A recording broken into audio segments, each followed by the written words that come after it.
এই সাদা কুকুরটা কালো কালো মেয়ে কুকুরদেরকে দেখতে দেখতে অনেক বিরক্ত হয়ে গিয়েছিল, কিন্তু তখনই সে একটা রাশিয়ান কুকুরকে দেখে সে ওই কুকুরটার প্রেমে পড়ে যায়।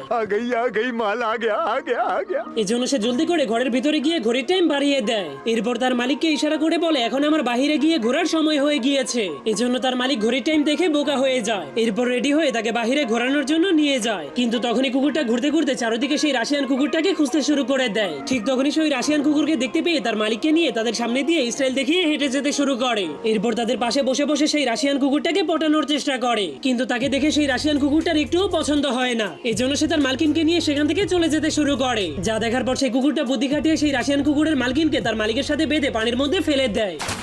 এই জন্য তার মালিক জলদি করে মেয়েটাকে উঠিয়ে দেয়। এরপর কুকুরের মুখ থেকে টুপিটাকে কেড়ে নিয়ে তাকে পরিয়ে দেয়। তখন মেয়েটা তার মুখ মোছার জন্য রুমাল বের করলে দেখতে পায় সেই রুমালটা পুরোই ভিজে গিয়েছে। এই জন্য সে তার রুমালটাকে বের করে মেয়েটাকে দিতে গেলে মেয়েটা তার রুমালটাকে দেখে হাসতে শুরু করে দেয়। এভাবেই তাদের দুজনের ভালোবাসা